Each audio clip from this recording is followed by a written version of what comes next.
Hello friends, welcome back to my channel. Friends, आज हम आपके लिए सिंथेसिस ऑफ सिंपल सेंटेंस का प्रैक्टिस सेट लेकर आए हुए हैं। फ्रेंड देखिए, यहाँ पे हमने 5 क्वेश्चंस लिखे हैं और इसको हम आपको कंबाइन करके बताने वाले हैं कि किस तरह से इसे हम कंबाइन कर सकते हैं एक सिंपल सेंटेंस में। तो देखिए, फर्स्ट सेंटेंस हमारा है ही फाउंड अ पर्स, यानी कि उसने एक पर्स पाया। He was walking on the road, वह सड़क पर चल रहा था। उसने एक पर्स पाया, वह सड़क पर चल रहा था। फ्रेंड, सेंटेंस को कंबाइन करने का बेस्ट तरीका यही होता है कि सबसे पहले आप उसको हिंदी में कंबाइन कर लीजिए। अगर आपने सेंटेंसेस को हिंदी में कंबाइन कर लिया तो बहुत ही आराम से उसको आप इंग्लिश में कंबाइन कर सकते हैं।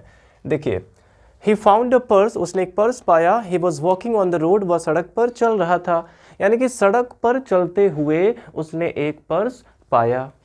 सड़क पर चलते हुए उसने एक पर्स पाया। तो यहाँ पे क्या आ गया? हुए, चलते हुए। और आपको बताया गया कि कर, करके, हुए अगर आता है हिंदी वाले सेंटेंस में तो वहाँ पे पार्टिसिपल, तो ये पार्टिसिपल का पहचान है। यहाँ पे हमें प्रेजेंट पार्टिसिपल का यूज़ करना होगा। सड़क पर चलते हुए उसने एक पर्स पाया, तो इसमें सबसे पहले वो काम कौन सा कर रहा था? सड़क पर चलने का, और पर्स पाने का काम इसमें बाद में हुआ। तो जो फर्स्ट वर्ब है उसमें आईएनजी हम पहले ऐड करेंगे, यानी कि हमें वॉकिंग से स्टार्ट करना होगा। तो ये हो जाएगा walking, walking on the road, सड़क पर चलते हुए, वॉकिंग ऑन द रोड, फिर कॉमा लगा देंगे। उसने एक पर्स पाया, ही फाउंड, ही फाउंड, उसने पाया a purse, he found a purse. तो यहाँ पे हमने प्रेजेंट पार्टिसिपल का यूज करके इसको कंबाइन किया है। इसको जब हमने हिंदी में कंबाइन किया तो क्या बना कि सड़क पर चलते हुए उसने एक पर्स पाया। अब इसमें हुए आ गया तो इससे क्लियर हो गया, यहाँ पे हमें पार्टिसिपल का यूज करना है। और क्योंकि ये दोनों एक्शन के बीच में ज़्यादा गैप भी नहीं है, वो सड़क पर जा भी रहा है, पर्स भी पा गया, तो यहाँ पे हम प्रेजेंट पार्टिसिपल ही यूज करेंगे। और प्रेजेंट पार्टिसिपल में क्या करते हैं? सबसे पहले जो पहला एक्शन है उसकी आईएनजी फॉर्म से स्टार्ट करते हैं। तो इसमें पहला काम तो वो चलने का कर रहा था, सड़क पर चलने का, बाद में पर्स पाया, तो इसलिए वॉकिंग पहले आ गया। वॉकिंग ऑन द रोड, सड़क पर चलते हुए उसने एक पर्स पाया, ही फाउंड अ पर्स। तो ये बहुत ही इजी तरीके से इसको हमने कंबाइन कर दिया प्रेजेंट पार्टिसिपल के रूल से। अब देखिए, नेक्स्ट एग्जांपल हमारा है कि ही वॉज डिसहार्टेंड, यानी कि वह बहुत निराश हो चुका था। ही वॉज डिसहार्टेंड, वह बहुत निराश हो गया था, वह हार मान चुका था। ही कमिटेड सुसाइड, और उसने सुसाइड कर लिया, आत्महत्या कर लिया। वह बहुत निराश हो गया था, उसने आत्महत्या कर लिया। तो यहाँ पर देखिए एक रीजन की बात हो रही है, इसमें कारण का बोध हो रहा है। और देखिए, रीजन वाले सेंटेंस आपको सिंपल में भी मिलेंगे, कॉम्प्लेक्स में भी मिलेंगे और कंपाउंड में भी मिलेंगे। तीनों में रीजन का बोध होगा। लेकिन अगर उसे आपको सिंपल बनाना है तो आपको देखना होगा कि क्या दोनों का सब्जेक्ट सेम है या नहीं है। तो दोनों का सब्जेक्ट अगर हम देखते हैं तो बिल्कुल सेम है। अगर दोनों का सब्जेक्ट सेम है और इसमें रीजन की बात हो रही है तो यहाँ भी आपको प्रेजेंट पार्टिसिपल का ही यूज़ करना होगा। और अगर दोनों का सब्जेक्ट डिफरेंट है तो नॉमिनेटिव एब्सोल्यूट का यूज़ करना होगा, यानी कि पहले सब्जेक्ट के बाद आपको पार्टिसिपल का यूज़ करना होगा। तो देखिए, इसमें दोनों का सब्जेक्ट सेम है तो हम यहाँ पे सबसे पहले फर्स्ट वर्ब की आईएनजी फॉर्म से स्टार्टिंग करेंगे। तो यहाँ पे वॉज का आईएनजी फॉर्म हमें लिखना होगा, और वॉज का बेस फॉर्म क्या होता है? बी होता है। बी के ही फॉर्म्स होते हैं इज, एम, आर, वॉज, वर। तो क्योंकि आईएनजी हम फर्स्ट फॉर्म में लगाते हैं, बेस फॉर्म में, इसलिए बी में हम आईएनजी ऐड करेंगे तो ये हो जाएगा बीइंग। क्योंकि इस सेंटेंस में हमारा वर्ब क्या है? वॉज है। तो वॉज की हमें आईएनजी फॉर्म लिखनी है तो क्या हो जाएगा? बीइंग हो जाएगा। तो बीइंग डिसहार्टेंड, बीइंग डिसहार्टेंड। अब आप देखेंगे फ्रेंड्स कि बीइंग का एक सेंस ये भी होता है के कारण या के नाते। तो यहाँ पे वही इसका सेंस है कि बीइंग डिसहार्टेंड, यानी कि निराश होने के कारण। ही कमिटेड सुसाइड, यहाँ पे आप लिख सकते हैं ही कमिटेड सुसाइड। तो यहाँ भी फ्रेंड्स हमने प्रेजेंट पार्टिसिपल का यूज किया है क्योंकि यहाँ पे रीजन का बोध हो रहा है। अगर आपने मेरा पार्टिसिपल का वीडियो देखा है तो उसमें आपको हमने प्रेजेंट पार्टिसिपल के 4 सिचुएशन बताए थे। पहला, यदि एक साथ 2 काम होता है एक ही सब्जेक्ट द्वारा, जैसे बिस्तर पर लेटकर वह टीवी देख रही थी, तो बिस्तर पर लेटी भी है, टीवी भी देख रही है, और पर्सन एक ही है। तो एक ही पर्सन एक साथ 2 काम कर रहा हो तो प्रेजेंट पार्टिसिपल है। दूसरा सिचुएशन, यदि पहले के तुरंत बाद दूसरा काम हो, यानी कि दूसरा वाला एक्शन पहले वाले एक्शन पे डिपेंड हो। जैसे किताब खोल कर वह पढ़ने लगा, या फिर शोर सुनकर वह जाग गया, तो जैसे शोर सुनेगा तुरंत जाग जाएगा, और अगर शोर नहीं सुनता तो जागता भी नहीं। तो ये सेकंड सिचुएशन था इसमें। थर्ड सिचुएशन हमने आपको बताया था इसमें कारण का बोध होने पर, लेकिन यहाँ पे हमें ध्यान देना होगा कि दोनों का सब्जेक्ट जो सेपरेट सेंटेंस हमें दिए गए हैं, दोनों का सब्जेक्ट बिल्कुल सेम होना चाहिए। अगर सब्जेक्ट डिफरेंट हो गया तो वहाँ पे आपको नॉमिनेटिव एब्सोल्यूट का यूज़ करना होगा कारण का बोध होने पर। और चौथा सिचुएशन आपको बताया गया था कि जिसमें किसी को कुछ करते हुए देखा, पाया या फिर सुना जाए। जैसे मैंने कल तुम्हारे बेटे को चौराहे पर सिगरेट पीते हुए देखा, तो किसी को कुछ करते हुए देखा गया, यहाँ भी प्रेजेंट पार्टिसिपल का यूज़ किया जाएगा। तो आई होप ये आपको समझ में आ गया होगा। अब देखते हैं नेक्स्ट एग्जाम्पल हमारा। Lakshmibai was the queen of Jhansi. Lakshmibai Jhansi की रानी थी। She fought against the British, वो अंग्रेजों के खिलाफ लड़ी। शी फॉट वेरी ब्रेवली, और वह बहुत बहादुरी से लड़ी। यहाँ इसमें 3 सेंटेंसेस दिए गए हैं और तीनों को कंबाइन करके हमें एक सिंपल सेंटेंस बनाना है। और फ्रेंड्स, सिंपल सेंटेंस में केवल एक ही फाइनाइट वर्ब होना चाहिए, तो इसमें और जितने भी फाइनाइट वर्ब आए हैं उनको हमें हटाना होगा, केवल एक ही फाइनाइट वर्ब रखना है। सबसे पहले इसमें हम क्या करेंगे, देखिए लक्ष्मीबाई के लिए एक इसमें एक्स्ट्रा इन्फॉर्मेशन दिया गया है कि वो कौन थी, द क्वीन ऑफ झांसी। तो यदि हमारे सब्जेक्ट या फिर ऑब्जेक्ट के लिए अगर कोई एक्स्ट्रा इन्फॉर्मेशन दिया जाता है, कोई एक फ्रेज आया हो, तो आप क्या करते हैं, उसको इन अपोजिशन रखते हैं। फ्रेज इन अपोजिशन का यूज उसमें आप करेंगे। अब ये जिसके लिए आया हुआ है द क्वीन ऑफ झांसी, जिसके लिए आया है उसके जस्ट बगल में इसको हमें रखना होगा 2 कॉमा के बीच में। तो सबसे पहले यहाँ पे हम सब्जेक्ट लिखेंगे लक्ष्मीबाई, लक्ष्मीबाई, और इसके बाद आपको कॉमा लगा देना है, और कॉमा के बाद फिर से आपको ये फ्रेज लिखना है the queen of Jhansi. Lakshmibai the queen of Jhansi. अब यहाँ पे भी आपको कॉमा लगा देना है, इसके बाद भी आपको कॉमा लगाना है, क्योंकि ये फ्रेज इन अपोजिशन है, ये 2 कॉमा के बीच में होना चाहिए अगर ये सब्जेक्ट के लिए फ्रेज आया है तो। ये हो गया Lakshmibai the queen of Jhansi. और इसके बाद आप क्या करेंगे, दूसरा जो सेंटेंस है इसमें से सब्जेक्ट को हटा देना है, तो आप सब्जेक्ट शी को हटा देंगे, फॉट का यूज करेंगे, फॉट। अब इसी में देखिए एक एडवर्ब भी आया हुआ है कि वेरी ब्रेवली, कैसे लड़ी वो, बहुत बहादुरी से लड़ी, तो फॉट वेरी ब्रेवली कर सकते हैं यहीं पे, फॉट वेरी ब्रेवली। अब किसके खिलाफ, अगेंस्ट द ब्रिटिश। तो ये सेंटेंस हमारा कंबाइन हो गया कि Lakshmibai the queen of Jhansi fought very bravely against the British, यानी कि झांसी की रानी लक्ष्मीबाई अंग्रेजों के खिलाफ बहुत बहादुरी से लड़ी। तो इसमें 3 सेंटेंस थे, तीनों को इस प्रकार से कंबाइन किया गया। पहले में कहा गया था कि लक्ष्मीबाई झांसी की रानी थी, दूसरे में कहा गया कि वह अंग्रेजों के खिलाफ लड़ी, और तीसरे में कहा गया कि वह बहुत बहादुरी से लड़ी। तो तीनों को जब हिंदी में कंबाइन किया गया, एक सेंटेंस बनाया गया, तो झांसी की रानी लक्ष्मीबाई अंग्रेजों के खिलाफ बहुत बहादुरी से लड़ी। तो इसको हमने यहाँ पे लिखा कि Lakshmibai the queen of Jhansi fought very bravely against the British. तो यहाँ पे फ्रेंड देखिए फ्रेज इन अपोजिशन का यूज किया गया है और इसमें एडवर्ब का भी यूज हुआ है। अब देखिए नेक्स्ट एग्जाम्पल हमारा, इट वॉज संडे मॉर्निंग, यानी कि संडे की मॉर्निंग थी, रविवार की सुबह थी। ही वेंट टू मार्केट, वह बाजार गया। ही वेंट टू बाई टॉयज, वह खिलौने खरीदने गया। He wanted to buy toys for his younger brother, और वह खिलौने अपने छोटे भाई के लिए खरीदना चाहता था। इतनी सारी इन्फॉर्मेशन इसमें दी गई है और इन सभी को कंबाइन करके हमें एक सेंटेंस बनाना है। पहला है कि इट वॉज संडे मॉर्निंग, यानी कि संडे मॉर्निंग थी। ही वेंट टू मार्केट, वह बाजार गया। ही वेंट टू बाई टॉयज, वह खिलौने खरीदने गया। He wanted to buy toys for his younger brother, और वह खिलौने अपने छोटे भाई के लिए खरीदने गया। तो इसमें 4 सेंटेंसेज हैं और चारों को आपको कंबाइन करके एक सेंटेंस बनाना है। तो क्या हो सकता है कि वह रविवार की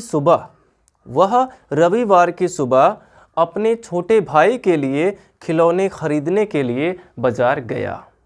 वह रविवार की सुबह अपने छोटे भाई के लिए खिलौने खरीदने के लिए बाजार गया।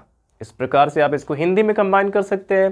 तो देखिए सबसे पहले हो जाएगा ही वेंट टू मार्केट, वह बाजार गया। ही वेंट टू मार्केट, वह बाजार गया। अब क्या करने गया, यहाँ पे बताया गया कि टू बाई टॉयज, यहाँ पे हम इन्फिनेटिव का यूज करेंगे, to buy toys. He went to market to buy toys. अब किसके लिए खरीदने गया, for his younger brother, for his younger brother. और कब गया, on Sunday morning, Sunday morning को। यहाँ पे आप प्रेपोजिशन ऑन का यूज कर सकते हैं, ऑन संडे मॉर्निंग। तो इसमें सारी की सारी इंफॉर्मेशन को इकट्ठे यहाँ पे कर दिया गया कि he went to market to buy toys for his younger brother on Sunday morning. इस प्रकार से आप इसको कंबाइन कर सकते हैं। आई होप आपको समझ में आया होगा। अब देखते हैं नेक्स्ट एग्जाम्पल हमारा है कि सम बुक्स आर गुड, कुछ किताबें अच्छी होती हैं। They are our best companions, और वो हमारी सबसे अच्छी साथी होती हैं। अब इन दोनों को अगर हम हिंदी में कंबाइन करते हैं तो आप क्या कह सकते हैं कि अच्छी किताबें हमारी सबसे अच्छी साथी होती है। तो यहाँ पे आपको एडजेक्टिव का यूज करना होगा नाउन के पहले। तो इसमें देखिए नाउन इसमें बुक्स है, इसके पहले आप एडजेक्टिव को लाके रखेंगे तो हो जाएगा गुड बुक्स। गुड बुक्स का मतलब हो गया अच्छी किताबें। अब हमारी सबसे अच्छे कंपेनियन है तो are good books are our best companions.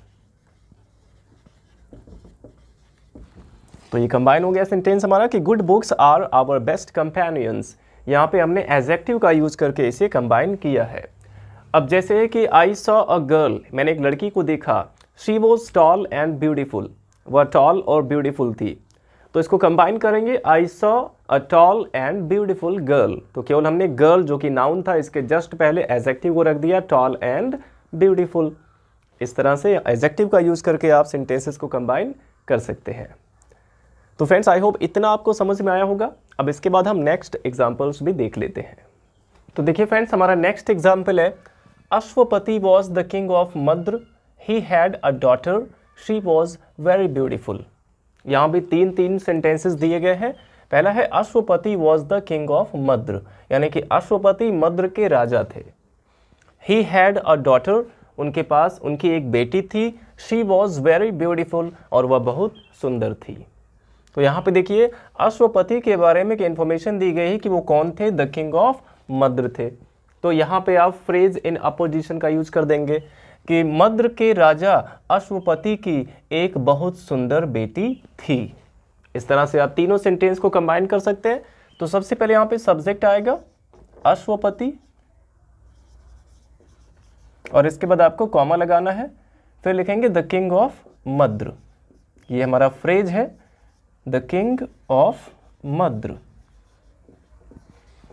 और इसको फ्रेज इन अपोजिशन इसलिए कहते हैं क्योंकि अपोजिशन का मतलब होता है साइड बाय साइड, यानी कि बगल में।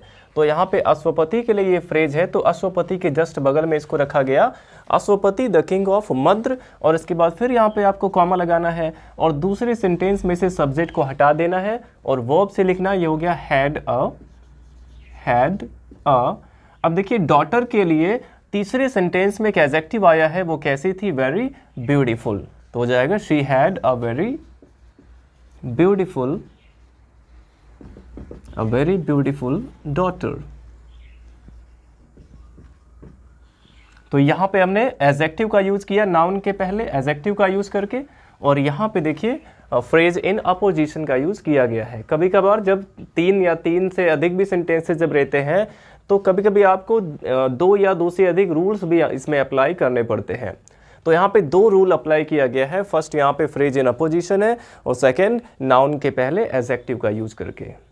तो इस तरह से ये बन गया कि Ashwapati the king of Madra had a very beautiful daughter. इस तरह से आप इसको कंबाइन कर सकते हैं। अब देखिए नेक्स्ट एग्जाम्पल हमारा कि ग्रेट पीपल सर्व दियर कंट्री, यानी कि महान लोग अपने देश की सेवा करते हैं।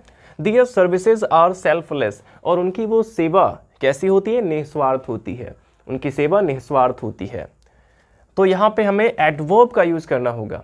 जब इसको हम हिंदी में कंबाइन करते हैं तो क्या बनेगा कि महान लोग निस्वार्थ रूप से अपने देश की सेवा करते हैं। तो निस्वार्थ रूप से के लिए यहाँ पे क्या हो जाएगा, सेल्फलेसली। यहाँ पे सेल्फलेस को हमें एडवर्ब में कन्वर्ट करना होगा, तो सेल्फलेसली हो जाएगा। तो इसमें सबसे पहले सब्जेक्ट लिखेंगे ग्रेट पीपल सर्व, सेवा करते हैं, दियर कंट्री, अपने देश की, सर्व दियर कंट्री, और कैसे सेवा करते हैं, सेल्फलेसली। तो यहाँ पे आप लिख देंगे सेल्फलेसली। तो इस सेंटेंस को हमने एडवर्ब का यूज करके कंबाइन किया है। अब देखिए नेक्स्ट सेंटेंस है, a tiger was hungry, he killed a bullock, the bullock was hefty. यहाँ पे 3 सेंटेंसेज हैं। तो टाइगर इसमें कैसा था, टाइगर कैसा था, हंग्री था, और उसने क्या किया, बुलक को मार दिया, और बुलक कैसा था, हैफ्टी था। तो यहाँ पे एक एडजेक्टिव हैफ्टी आया है बुलक के लिए, और हंग्री भी एक एडजेक्टिव जो आया है टाइगर के लिए। तो आप क्या करेंगे, जो एडजेक्टिव जिसके लिए आया है उस नाउन के पहले उसको रख देंगे। तो सबसे पहले हो जाएगा a hungry tiger, a hungry tiger, killed मार दिया, किसे मार दिया, अ हैफ्टी बुलक, अ हैफ्टी बुलक। इस प्रकार से इसको आप कंबाइन कर देंगे, बहुत ही इजीली ये कंबाइन हो गया। इसमें केवल हमने नाउन के पहले एडजेक्टिव का यूज किया है। A hungry tiger killed a hefty bullock, यानी कि एक भूखे टाइगर ने एक मोटे ताजे बुलक को मार दिया। अब देखिए नेक्स्ट एग्जांपल हमारा है कि the teacher entered the class, the boys became silent. Teacher class में एंटर हुए और बच्चे शांत हो गए। तो इस दोनों सेंटेंस की अगर हम बात करें तो इसमें रीजन रिजल्ट की बात हो रही है। बच्चों के साइलेंट होने का रीज़न क्या था, टीचर ने क्लास में एंटर किया था, और टीचर के क्लास में एंटर करने का परिणाम क्या हुआ कि बच्चे साइलेंट हो गए। तो यहाँ पे रीज़न रिजल्ट की बात हो रही है, और दोनों का सब्जेक्ट डिफरेंट है। यहाँ पे द टीचर है, यहाँ पे द बॉयज़ है। तो जब सब्जेक्ट डिफरेंट होगा, उसको हमें सिंपल बनाना हो, और उसमें रीज़न रिजल्ट की बात हो रही हो, तो आपको नॉमिनेटिव एब्सोल्यूट का यूज़ करना होगा। तो नॉमिनेटिव एब्सोल्यूट का यूज हम कैसे करते हैं, सबसे पहले हम फर्स्ट सब्जेक्ट लिख देंगे। तो यहाँ पे पहला सब्जेक्ट है द टीचर, द टीचर, और इसके बाद आपको इसमें हैविंग का यूज़ करना होगा, क्योंकि यहाँ पे देखिए एंटर एक वर्ब है। अगर इसमें कोई वर्ब आया हुआ है तो आप हैविंग का यूज़ करेंगे, और अगर कोई एक्शन वर्ब नहीं है, उसमें इज़ है, वॉज है, ये सब अगर है, तो आप यहाँ पे हैविंग की जगह पे बीइंग का यूज़ करते हैं। और अगर ये पहला सेंटेंस हमारा पैसिव वॉइस में होता तो इसमें हैविंग के साथ बीन का यूज़ किया जाता, हैविंग बीन। तो ये पैसिव में नहीं है, इसमें एक्शन वर्ब आया है एंटर, तो यहाँ पे आपको हैविंग का यूज़ करना होगा। तो हो जाएगा the teacher having, the teacher having entered, having के साथ वर्ब की third form, the teacher having entered the class. और इसके बाद दूसरा वाला जो सेंटेंस है केवल कॉमा के बाद उसको लिख लेंगे, द बॉयज बिकेम साइलेंट। तो सेंटेंस हमारा बन गया कि the teacher having entered the class, the boys became silent. देखिए अगर यहाँ पे कोई एक्शन वर्ब नहीं होता, जैसे the weather was stormy, the plane got late, the weather was stormy, the plane got late, तो वेदर के साथ वॉज आया, वॉज कोई एक्शन वर्ब है नहीं, तो द वेदर बीइंग स्टॉर्मी, यहाँ पे बीइंग का यूज होगा, the weather being stormy, the plane got late. लेकिन अगर कोई एक्शन वर्ब होगा तो आपको हैविंग के साथ थर्ड फॉर्म लगाना होगा पहले सब्जेक्ट के बाद। आई होप समझ में आ गया आपको। अब देखिए नेक्स्ट हमारा लास्ट एग्जाम्पल है आज के लिए कि ही इज़ वेरी ओल्ड, वह बहुत बूढ़ा है, he works hard for a living, यानी कि वह रोजी रोटी के लिए बहुत परिश्रम करता है। ही इज़ वेरी ओल्ड, वह बहुत बूढ़ा है, he works hard for a living, वह रोजी रोटी के लिए कठिन परिश्रम करता है। तो यहाँ पे अगर देखा जाए तो इसमें बूढ़ा होने के बावजूद ये सेंस आ रहा है कि बहुत बूढ़ा होने के बावजूद भी वह रोजी रोटी के लिए कठिन परिश्रम करता है। तो इसमें आपको प्रेपोजिशन इन स्पाइट ऑफ का यूज़ करना होगा। तो यहाँ पे आप सबसे पहले इन स्पाइट ऑफ का यूज़ करेंगे, इन स्पाइट ऑफ।